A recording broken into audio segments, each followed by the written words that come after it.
donc askan wi ngir ñuy mën kon di dund ci dund kon bu mucc ayib loolee faw ñu daal cee def émission taxaw ci seetlu waxtaan ak kàngam yi moo tax nag tey jii ñi ngi ci école supérieure des travaux publics dañ fiy ñëw fekk si directeur général bi di Mamadou Fall nag daanaka ñi nekk ci milieu wu bâtiment xam nañ ko ingénieur la en génie civil moom xelam màcc ci wàllum passation de marché mais aussi c'est un expert immobilier donc yaakaar naa ne casquette yi mu am yëpp mun nañ ko rek daal di jël tey jii pour waxtaanee lu jëm ci wàllum location wàññi bi mais surtout question yi nga xamante ni moom mooy les questions de l'heure naka la ñuy def tey jii ba mën a am dëkkuwaay même sax bu ñu koy loué mu nekk li nga xamante ni lu mucc ayib lay doon alors tey jii nag émission waxtaan la ak Mamadou Fall ngeen ànd ñu dem seen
fàttali nag ne yéen a ngi seen émission sama kër tey nag suñu doyen la ñuy fekk si fii mu nekk nag guléet ñuy def ak moom émission mais ku ñu ràññee la ci wàllum BTP si suñu secteur bi ñu nekk kon ku ñu ràññee la donc Mamadou Fall doyen maa ngi lay nuyu bu baax a baax di la gërëm ni nga ñu nangul invitation bi seen émission sama kër.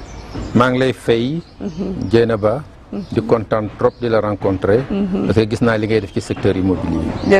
jërëjëf donc Mamadou Fall dañ may rek ma lire peut-être li nga xamante ni casquette yi nga am donc Mamadou Fall ingénieur la de conception en génie civil BTP titulaire MBA ak doctorant en géopolitique des grands projets d'infrastructure de BTP au Sénégal nekk na expert formateur international en procédure de passation de marché public et PPP nekk enseignant vacataire. Lu ëpp fukki at ak juróom ci école supérieure polytechnique ca SUPDECO ca ISM ca HEC ca SUPTP ca ARMP ak yeneen i école nekk directeur général bu SUPTP di école supérieure des travaux publics fii ci Ndakaaru mu bind nag ay téere yu bari bokk na ca technique quantitative de gestion appliquée au secteur du BTP entreprise et ouvrage donc nekk administrateur directeur général bu cabinet d'ingénierie ak expertise BMF for Africa nekk expert judiciaire et expert immobilier membre bu ordre national des experts donc du Sénégal boobu moom moo ñu rek daal di intéressé nekk président commission écosystème de la construction du programme des 100 000 logements bokk ci comité scientifique bu Wariwa de l'école supérieure polytechnique de Dakar en partenariat avec l'Agence universitaire de la francophonie pour le Forum international sur les matériaux innovants et de la construction durable en Afrique de l'Ouest macha allah macha allah macha allah ma laal bant bu baax a baax macha allah casquette yi bari na. jërëjëf Dieynaba loolu nag li ko def rek mooy expérience bi. ndax def naa presque 40 ans dans le secteur immobilier. ci privé tuuti ci administration. waaye surtout en profession libérale. Et j'ai eu la chance d'être un expert effectivement international dans tous les pays de l'UEMOA dans mon domaine d'expérience et d'expertise. Il fallait que ñu wax li nga xamante ne moom casquette yi nga am yëpp pour wane tey jii nii ki nga xamante moom la ñu jàkkaarlool ak légitimité bi nga xamante ni am nga ko tey pour wax ci question d'actualité bi nga xamante ni moom moo lëmbee bu baax a baax Sénégal booy dégg tey jii nii en tant qu'expert immobilier parce que wax naa ne casquette boobu tey jii nii boobu la ñuy rek daal di jël ci yow booy dégg ñuy wax ci wàllum location bi lan ngay ressentir. waaw mbirum location dafa am solo lool ndax képp ku nekk ci Sénégal même boo dul expert immobilier yëg nga affaire location ndax mos ngaa nekk locataire certainement te ñu ci bari en plus du fait que mos nañ nekk locataire dem nañ ba yàlla baaxe leen ñuy luye ay nit donc xam nañ ko ci sens B xam nañ ko ci sens bi moo tax képp koy xalaat affaire location doo concentré wu rek ci locataire bi waaye da nga war a réfléchir dans une optique de gagnant-gagnant sinon loo tabax tamit du mën a dem loolu moo indi d'ailleurs loi de 2014 bi bi ko président defee ci générosité am na mu waroon doxewu ko parce que dañu xool rek ci benn côté bàyyi beneen bi su doxoon sax yaakaar naa tey duñ fi toog sax di wax waxum wàllum location wàllum yi ni mel parce que loi bi ba ñu ko rek yëraatee ca kon 2014 taxawoon nañu seetlu bu baax a baax ne jafe-jafe yi kon am na mais ba léegi mbir mi maîtriser wuñu ko tey nag ñuy waxaat wàllum commission pour xoolaat wàllum location bi tey jii nag ñu ci gën a bëri dañoo jàpp ne c'est une utopie mooy dañ koy xalaat rek waaye mënuñu ko rek daal di jëmmal. man mii di wax ak yow loolu laa gëm. que mënul ne. que dina jafee nekk bu fekkante defuñu les mesures d'accompagnement yi war parce que damay départir rek d'un exemple yow da ngay am sa suuf ak ni am suuf jafe surtout fii Ndakaaru tabax sa immeuble wala sa ay kër noo koy tabaxee da ngay dem ci banque. mu lebal la. nga hypothéquer say kër hypothéquer say suuf ngeen d'accord nga ne ko kat man dinaa tabax immeuble bi dina ma indil 1 million de location par mois. loolu banque bi nga koy waxanteel. banque bi nga koy waxanteel. banque bi ne ko kon baax na xool saytu lépp li xool ko xoolaat ko. daal ni la d'accord nañu comme que dina la indil 1 million par mois. ñun boo ñu mënee fay weer wu nekk 600 000 francs ñu lebal la nga tabax ko nga dese 400 000 francs di ci dund ngeen d'accord nga signé ñu lebal la xaalis pour 10 ans pour 15 ans ñu xëy suba rek def benn loi wax ne loyer yi kat dinañ ko wàññi de X%. te boobu xamuñu ne am nga engagement ak banque bi. yow def nga sa engagement. résultat des comptes da nga daan jot 1 million weer wu ne léegi wàññi bi tax ni nga daal di recevoir que uniquement 750 000 wala 800 000. yow nga waroon di dundee 400 000 li lay dese du mate pour que nga fay sa engagement bancaire. waaw loolu nuñ koy régler nag. te gouvernement bi bu defee texte boobu.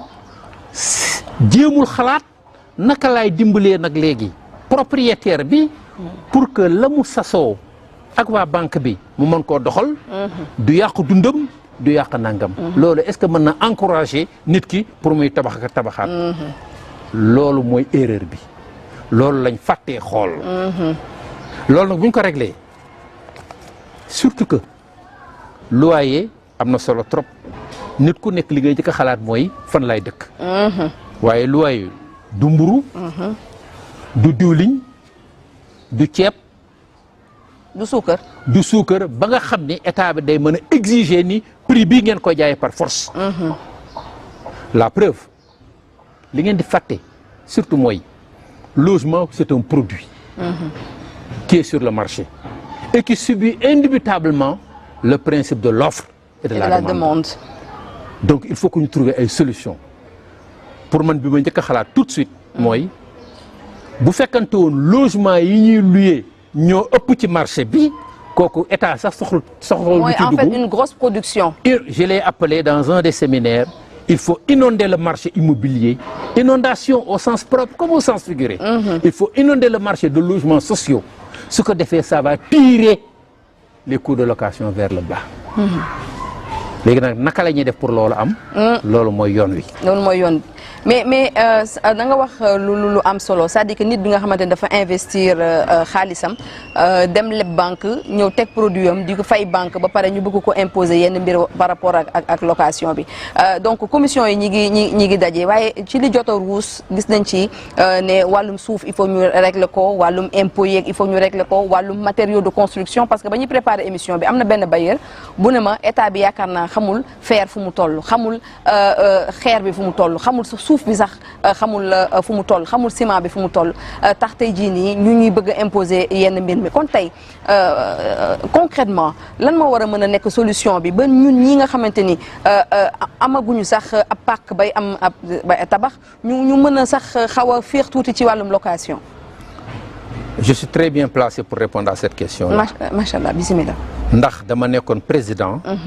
de la commission écosystème de la construction. 100 000 logements yi. pour le programme des 100 000 logements sociaux. li ñu tënkoon mooy pour que ñu mën a inonder marché bi de logements sociaux qui en finalité dinañu tirer loyer vers la baisse selon le principe sacro-saint de l'offre et de la demande. parce que lu bari rek lamb. te bu lambee prix bi wàcc. pour loolu première mesure boo xam ni te lii may wax comme mesure état bi daf ko nangoo woon. parce que ay proposition la bi ci njëkk mooy la gratuité du foncier. ñu joxe suuf promoteurs yi am suuf boo xam ni duñu ci fay dara. amee def nañ ko jam ñaajo. benn. loolu benn la.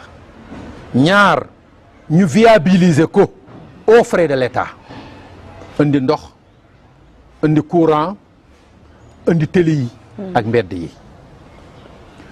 troisième chose 50% matériaux yu dugg ci bâtiment dañ koy importer. muy plomberie muy électricité muy carrelage muy étanchéité et cetera. ñu defal leen exonération douanière et fiscale. mais uniquement pour les logements sociaux. bu mu am détournement d'objectif. man je vais même plus loin. le premier logement d'habitation du Sénégalais. parce que li ñuy bañ mooy ñu ne rek dañuy exonérer matériaux yi ku nekk tabax ñeenti kër juróomi kër. su ko defee dina am ñu ñàkk. parce que ñi mënta tabax duñ ko am. deuxièmement bu la sa sëriñ waxee tabaxal ma nga tabaxal ko bu la sa ñaareel sa ñetteel waxee nga tabaxal ma ñooñu bokkuñu ci. il faut que les primo propriétaires d'abord. mooy ñi mësul am kër. voilà. ñooñu la ñuy privilégier. lan moo tax ma wax xalaat bi. dama dem Chine il y a 2 ou 3 ans. daje fa ak un Sénégalais. le Sénégalais ma dajeeg moom. ma ne ko looy wut si fii à Guangzhou. Guangzhou. mu ne ma damay tabax sama kër wut naa architecte def naa devis wut naa entrepreneur. damay ñëw jënd si mu defal ma tout le détail de tous les matériaux. qui rentrent dans ma construction. damay ñëw jënd yëpp dugal ko ci conteneur yóbbu ko Dakar. kooku boo amoon exonération douanière et fiscale ça va lui coûter plus de 40 ou 50% moins cher qu'ici. loolu comme que ñëpp mënuñoo dem nañ ko créer fii ma ajouté ci lenn ñu defal ce qu'on appelle une centrale d'achat gérée par l'APIX avec le code des investissements. léegi chaque année ñu ne y a une centrale d'achat qui est là gérée par les promoteurs immobiliers, les associations de consommateurs et les coopératives d'habitat. ñoo koy co-gérer suñ ko co-gérer matériaux yi ku bëgg tabax Joal Kaolack Diourbel et cetera nga dajale sa l'ensemble des matériaux dont tu en as besoin. ñëw centrale d'achat bi jox la ko hors taxe hors douane. loolu bu ñu ko defee léegi logement yi bari Sénégal loyer bi daal di wàcc corrélativement. li nga wax ni de ci dégg-dégg ak a yomb parce que yaa ngi wax sax sànq programme 100 000 logements yi parce que ñu ci gën a bëri sax ci programme boobu la ñu sësoon la ñu amoon espoir tax sax ñu bëggoon a jot wàllum logement mais ba léegi sax daanaka information yi sax bu leer amul ci programme 100 000 logements yooyu la. loolu nag état rek moo ko mën a régler il faut une volonté politique affirmée c'est-à-dire que bu ñu waxee ba pare réunions yi bari na man participer naa à toutes les réunions de du programme des 100 000 logements. On a pris des décisions. L'État s'est engagé. Et je salue au passage l'efficacité du coaching du ministre Fofana à l'époque. Et ensuite du ministre Abdoulaye Seydou Sow. Mais maintenant, il faut passer à la phase de concrétisation. Parce que 350 000 logements am na gap actuellement. Chaque année, 12 à 15 000 demandes supplémentaires dañuy ñëw. Si on perd beaucoup de temps. On en a perdu, hein? Et on en a déjà perdu. On risque, dans 5 ans encore, d'être là à parler de. Man de ku ma gis ne ma programme 100 000 logements yi fi mu toll man xaw ma ci dara. Wala gëstu naa ba sonn mais affaire yi daal dafa mel ni dafa dëgër dafa tagga tembe. Il y a besoin de faire une autocritique objective. Def le point. Xool quels sont les goulots d'étranglement. Pourquoi tout ce qui a été accepté par les experts et que la volonté politique a validé fu ñu ci toll ak li tax defuñu ko. ñu accélérer la cadence. Comme disait l'autre. wax nga ci foncier bi mooy gratuité foncier bi pour les promoteurs wax nga aussi ci matériaux de construction yi parce que yaakaar naa ne matériaux de construction sax wax nga ko bu ñu leen réguler woon xool prix yi tamit dina tax mbir mi gën a yomb mais surtout aussi financement bi maanaam banques yi accompagnement bi nga xamante ñu ngi koy accompagner ñi nga xamante ñoom ñooy promoteurs yi wala sax même peut-être au-delà des promoteurs même personne lambda bu am un projet ñëw gis banque accompagnement boobu nga xamante ne banques yi de manière générale war nañ ko mën a amal. Très bonne question. Surtout que le dispositif est là. L'État du Sénégal a créé le Fonds de l'habitat social. L'État du Sénégal a créé la SAFRU. L'État du Sénégal a, avec les initiatives de la Banque de l'Habitat, et je salue au passage ici, Bokar, qui est très dynamique et qui a d'excellentes idées là-dessus, et on a beaucoup travaillé ensemble dans le programme des 100 000 logements. Moi, je dis qu'il va falloir qu'on ose. Il faut qu'on aille plus loin. C'est vrai, la Banque de l'Habitat mi ngi def ay taux yu wàcc ay 7%, 8%, 9%. Encore que banque la. keroog annoncé na sax na voilà léegi dama bëgg que l'État aille plus loin avec ces différents dispositifs tels que FONGIS, etc. Qu'on aille à des taux plus concessionnaires. Allant jusqu'à 2 à 3%. Pourquoi je dis ça? 2 à 3%, pourquoi? Parce que il y a des règles en matière de banque, je l'ai dit. Même pour les 7%, le taux de capitalisation est une fonction exponentielle. Sur 25 ans, ça va chercher très loin. Donc, l'une gëna wàcc jëm ci 2%, 3% mu tane. Loolu c'est très important. Car les salaires sont relativement bas au Sénégal. Les matériaux sont chers, le logement donc il est cher. Waaw bu ñu bëggee dimbali nit ñi il faut qu'on ait des taux. On l'a fait, les taux sont relativement bas au niveau de la Banque de l'Habitat. Il faut que ñu gën a wàcc encore. Et ça, il n'y a que l'État qui puisse le faire. Sànq si baa ngi lay wax ne la am na benn commission bu ñu tëral commission bi mu ngi réfléchir ci naka la ñu war a mën a xoolee njëgum location bi mais dafa am sénégalais yu bëri yu jàpp ne tey jii nii mbir mi bu tollee fii nii dëgg la état am na ci wàll mais aussi agence immobilière yi aussi am nañ ci wàll bu mat ci mbir mi agent immobilier yi ak ñi nga xamante ñoom ñooy def courtage autour par exemple du foncier. Tey foncier bi toll par exemple je donne un exemple ci 2 millions ñoom ñu yóbbu ko par exemple ci 4 millions pour mën si jot ay commission ñooñu tamit dañoo bokk ci ñi nga xamante ni ñoom ñoo gën a yokk ci xar mi karaw. Waaw, c'est un secteur qu'il faut assainir. N'est pas agent immobilier qui veut. C'est réglementé, hein? Par la profession, c'est réglementé par le ministère du Commerce. Mais comme que Sénégal fii lu neex waay def, il faut assainir le secteur. Il faut qu'on retourne à l'orthodoxie. Pour remplir les conditions d'agent immobilier bu ko def. Nos courtiers informels là nga xam ni dañuy demander ay 4 mois, hein, parce que ils ont un moyen de le faire. Pourquoi? Parce que comme qu'il y a une rareté du produit. Comme que logement yi man je vous donne un exemple. Bi may ñëw Dakar Thiès laa dëkk aw ma woon kër Ndakaaru. Pendant 10 ans dama doon louer. mais sama casquette expert immobilier dama koy làq. parce que su ma ko waxee bailleur bi du ma loué. parce que daf naan kii ëllëg si biir daf may indil ay problème dans l'avenir. Alors cette situation là fait que c'est la porte ouverte pour tous les deals. parce que kii wut léegi kii wut logement il est obligé de subir la loi du bailleur qui est en position de force. parce que li mu yor war koo loué fukk nga taxaw bëgg ko. te yow da nga war a loger sa njaboot. da nga war a loger sa jabar. da nga war a loger say ñaareel. et cetera et cetera. contrainte yëpp nekk ci yow moo tax tu acceptes tout ce qu'on te propose. donc il faut réguler le secteur il faut l'assainir.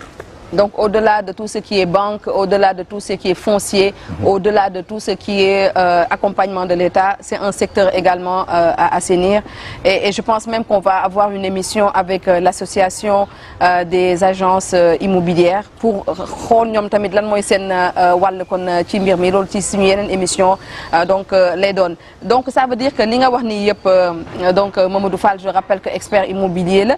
Que ce n'est pas demain la veille que problème bi ñu war ko mën a régler. Si l'État doit prendre le taureau par les cornes. C'est-à-dire ku dul agent immobilier ñu éliminer la boo ko defaatee ñu sanctionner la. ku dul expert immobilier di def exercice illégal ñu identifier la sanctionner la. Maintenant li mu mën a def moom. à part de son pouvoir régalien mu def ko. c'est-à-dire que en priorité les primo-propriétaires képp ku musul am kër war a am kër parce que ça fait partie de ta dignité sociale. ñu jàppale la ni ñu lay jàppale mooy faciliter aux promoteurs immobiliers l'accès au foncier gratuit. L'exonération douanière et fiscale des matériaux entrant dans le premier habitat à logement à usage d'habitation pour le primo-propriétaire. ku musul am kër. loolu nag yàgg nañ ko def dans des textes similaires ça n'a jamais par exemple à l'époque je me souviens boo defee sa demande SNHLM wala SICAP dañ lay laaj ndax mus ngaa am kër feneen. boo njëkk tu n'es pas prioritaire mais les Sénégalais sont très forts. pour avoir n'importe quel papier et le contrôle de l'État n'est pas toujours présent pour pouvoir éviter que nit ñi def leen neex. voilà yaakaar naa ne am na solo tey ñi doon laam-laamee mbirum commission yi ñuy liggéey ci wàllum commission ci wàllum wàññum location bi tey gis nañu ne mbir mi yomb na ci wax. waaye ci jëfin donc la jafe te yaakaar naa Mamadou Fall loolu la bëgg rek daal di expliquer liggéey bi nag ma ngay wéy wax nañ ko sànq nee nañu bëri nañ seen utopie xanaa ñu jàpp yaakaar rek. oui am naa ci yaakaar. pourquoi parce que ñi fi nekk. bi président waxee ak ñoom ba pare. dafa mel ni dégg nañ bu baax li mu leen wax ak premier ministre. man sama contribution yii. barki démb rek le président de la section. de l'ordre des experts de la section immobilière Lamine Sarr di ko nuyu au passage. mi ngi nee na wax nañ ko ni ko section immobilière nañ apporter seeni contribution substantielle jaarale ko nag ci dëgg ak ci lu mën a nekk man sama contribution bi ak lii ma wax nii résumé naa ko envoyé naa leen ko am naa yaakaar ne nag dinañ ci tenir compte en tout cas daal waxtu léegi jotu wax daal yaakaar naa ne dépassé nañ ko il faut que mu concrétiser wu que mu nekk ci wàññum location bi que mu nekk ci accès au logement pour ñi nga xamante ni mosuñoo am kër mais aussi que mu nekk ci programme 100 000 logements yi parce que ku ci nekk yaa ngi toog maanaam information bi sax daanaka donc doxul bu baax ku ci nekk yaa ngi posé wu ay questions donc di am yaakaar na ni mbir mi dana rek daal di dox en tout cas merci beaucoup donc Mamadou Fall am na benn livre nag boo bind bëggoon naa ko woon suñu mbokku téléspectateurs yi balaa kon ñuy tëj li nga xamante ni moom mooy émission bi les techniques quantitatives de gestion appliquées au secteur du BTP lii yaakaar naa ne képp kuy liggéey ci wàllum BTP war nga am livre bi lire ko nga mën a comprendre lenn li nga xamante ni ñeel na wàllum bâtiment gis naa ne société yu bëri ñu ngi koy rek daal di commander di ko jënd je pense que ne que xam nañu njëriñ bi nekk ci livre bi te yaakaar naa kàngam bu tënkee ay xalaatam ak gis-gisam ci ab téere c'est une pépite comme on dit généralement félicitations donc Mamadou Fall pour téere bi.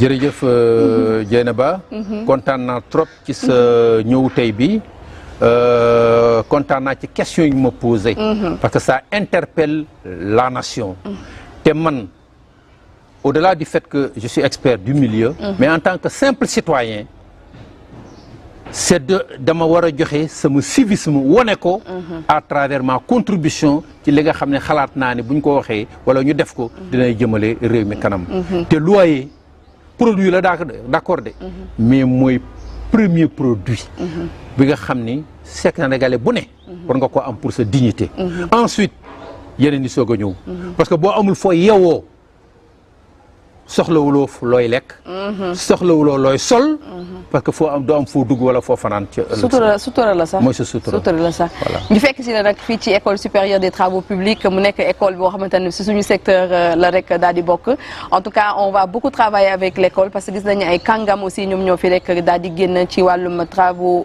publics génie civil vraiment mu nekk lu am solo di la remercier ci li nga ñu dalal ci këru njàng mi di la ci gërëm bu baax a baax jërëjëf kontaan naa trop yàlla na yàlla def yeneen ni taxawaay ak yeneen ni rencontre tegu ci amiin yàlla bàyyi la féliciter nag parce que ku maîtriser sa liggéey nga ku xam sa liggéey nga dañ lay suivre tout le temps récemment rek biig la je crois gis naa la dans Déclic nga woo le professeur Mary Teuw Niane mais da nga koo faral parce que sa mbokkum pël la wallaay qui est un éminent intellectuel et mathématicien et ça il faut le reconnaître. wallaay kàngam la ci wàllum donc mathématique nee naa ko xaw ma man ak yow sax nu ñuy def ba wax parce que man mathématique xaw ma ci dara moo tax ba ma gisee sa livre bi nii sax damaa xaw a tiit waaye dinaa ko lire incha allah rabbi pour mieux comprendre le secteur que j'affectionne muy secteur immobilier ak bâtiment de manière générale en tout cas merci beaucoup Mamadou Fall wax naa ko école supérieure des travaux publics incha allah danañ fi gën a dellu si ndaxte suñu mbokku téléspectateurs yi ñoom tamit dañuy am saa su ne donc un besoin donc de maîtriser li xew kon ci suñu travaux publics yi di maîtriser lan mooy ingénieur en génie civil loolu c'est hyper important dinañu ñëw nag léegi ci page de pub ak Sococim xam ngeen ne Sococim nag ñooñu c'est une confiance renouvelée donc dañuy ñëw ñoo yéen ci page pub ak Sococim te bu ñu paree ci page pub bi dañuy ñëw ak responsabilité sociétale bu Sococim ndaxte ci weeru octobre bi xam ngeen ne école dafa ubbi waaye jur yi nag ñu ca gën a bari amuñu woon yenn moyen pour jënd kay ak livre Sococim jàppale yenn école yu nekk foofee ca Bargny ak ca Tëngéej ca jox leen dotation bu am solo ci wàllum kay ak ci wàllum livre bu ñu paree ci page pub bi ñu seetaan li nga xamante ni Sococim defal na ko ay dëkkandoom yi nga xamante ni da leen sës ba pare di leen dimbali saa su nekk.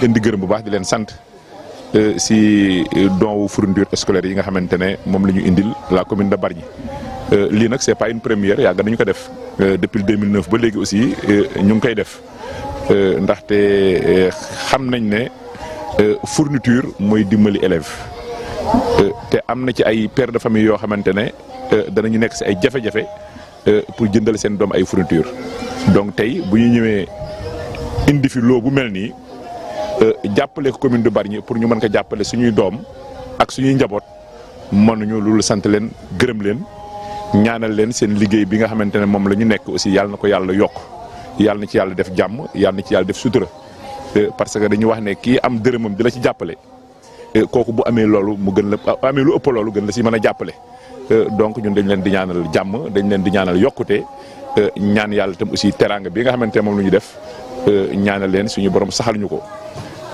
man nag bi ma falug léegi yàggul daanaka février passé laa installé mais gis naa jàppale gi nga xamante ne Sococim ñu koy jàppale si projet yi nga xamante ne moom la ñu am au sein de la commune de Bargny fan yële passé am nañu fi benn projet pour le relèvement du plateau médical boo xamante ne toll woon na si lu toll fanweeri million ci biir loolu bañ leen informé ci projet bi vraiment dugal nañ seen loxo bu baax. tradition la depuis 2009 Sococim mi ngi accompagner mairie Bargny ci éducation xale yi comme nu ngeen ko xam ne éducation xale dafa baax ci dëkk parce que c'est l'avenir du Sénégal donc tey ak démarche RSE bu nu am ak waa direction carrière bu ñu àndal on a voulu magnifier ce geste là pour vraiment remercier la mairie de Bargny parce que am na benn partenariat bi nga xam ne ñu ngi ko commencé taxawal et loolu c'est très important monsieur le maire wax na tout à l'heure ci ay propos l'accompagnement pour le relèvement du plateau médical mais aussi am na yenn projet yi nga xam ne nar nañ ko tëral année prochaine ci sunu démarche RSE yi nga xam ne dina dem ci l'emploi des jeunes ak ci yeneen fànn ça c'est très important et ça montre aujourd'hui l'attachement de la Sococim ci voisinage bu mu nar a am aujourd'hui ak Bargny donc loolu lañu bëggoon rafetal tey moo tax sunu présence tey pour remettre cahiers yi ak bic yi pour les écoliers de Bargny. Très contente parce que quand je vois une classe de CM2 je vois autant de filles avec tous des yeux assez intelligents donc am nañu yaakaar ne tey xëy na xeexu jigéen ñi dina gën a avancer tey bu ngeen gënee màgg ba embrasser vraiment des séries scientifiques pour ñu ko ci mën a def on a de l'espoir en tout cas yoo xamante ne dañ ko fondé ci yéen ba tax tey Sococim dafa dugg li ñu naan démarche de responsabilité sociétale bu muy formaliser ndaxte daan na def ay dons de fourniture depuis 2009 ren su ngeen gisee ñu ñëw andi ko ànd ak monsieur Ndiaye Ablaye c'est parce que dañu bëgg gën ko fësal pour won importance bi éducation am ci Sococim Industrie te bu ñu naan éducation ça commence par vous les enfants donc yéen la ñuy jël def suñu espoir yëpp ci yéen ba tax ñu ñëw di leen dimbale ci jënd fourniture yi di wàññil coono seen parents yi mais en fait yéen a ñu intéressé parce que pour ñun demain si peut-être dans cette classe-là il y a la future présidente de la République pour ne pas dire le président de la République donc c'est pour ça que on va ménager aucun effort pour les enfants et les salles et des classes Inch'Allah il y a des priorités donc dans chaque classe xëy na tey Guy Mouride tabax nañ fi 2 ou 3 classes. Bonjour tout le monde, je m'appelle Oumy Ndoye Ndiaye. C'est avec un grand plaisir que nous réceptionnons ces fournitures scolaires de la Sococim ne cesse de nous octroyer depuis des années. Ce geste arrête une autre portée éducative et sociale. Par ma voix, le groupe scolaire Guy Mouride Katy Serre et l'ensemble des élèves vous remercient vivement.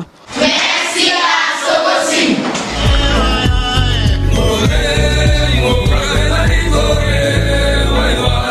Depuis 1948, Sococim construit le Sénégal. di gërëm bu baax a baax waa Sococim Industrie gis ngeen li ñu rek def ci Bargny ak ci Tëngéej jàppaleen xale yi di ñaanal yàlla xale yooyu nga xamante ni jot nañu donc ci cahier Sococim yi yàlla may leen kon wérgu yaram mais surtout mu may leen doole bi nga xamante ni dañu mën a daal di yeggali seen année scolaire ba yàlla def leen ay mag yu jiite réew mi incha allahu rabbi kon mbokk yi fii la ñu yem ak yéen ci émission sama kër bu samedi ji di gërëm bu baax a baax sama équipe technique of Mbaye merci pour ces images si sama montage nag tey sama doom Youssouf Biagui moo fa rek daal di nekk di nuyu bu baax a baax Tafa Dioum mi nekk kon cib bër Tafa Dioum donc reviens-nous très vite. mbokk yi nag du ñu jeexal émission sama kër te duñ leen wan lii ngeen di gis nii nag ay tali la yu nekk foofee ca kër góor gi waaye situation bi ni mel moom la ñu nemmeeku ci ay gox yu ci mel ni Wakam Pikine Grand Mbao Tëngéej Médina yeneen image yi ngeen di gis ne mbokk yi fii la ci Karak moom mooy tali bi nga xamante ni moom mooy jógee ci biir kër góor gi di dem ca Point E daanaka njàkkare la kon automobiliste yi di rek dund mais itamit ñi dëkk ci wetu tali woowile ay weer a ngi nii nag ndox mi di ball bu baax a baax a baax te amul benn solution buñ ci rek daal di indi tali am na ay pax oto yi ñu ngi ciy dugg di yàqu fu mel ni nag jot na ñi nga xamante ni ñoom la ñu dénk defarub tali wi ak ci mel ni waa Ageroute ñu daal ci rek jóg ngir kon mbégte wu askan wi yëpp di leen jaajëfal bu baax a baax ci image yi la ñu jeexale émission sama kër ba beneen yoon incha allah. muus mi baax na ci kër gi.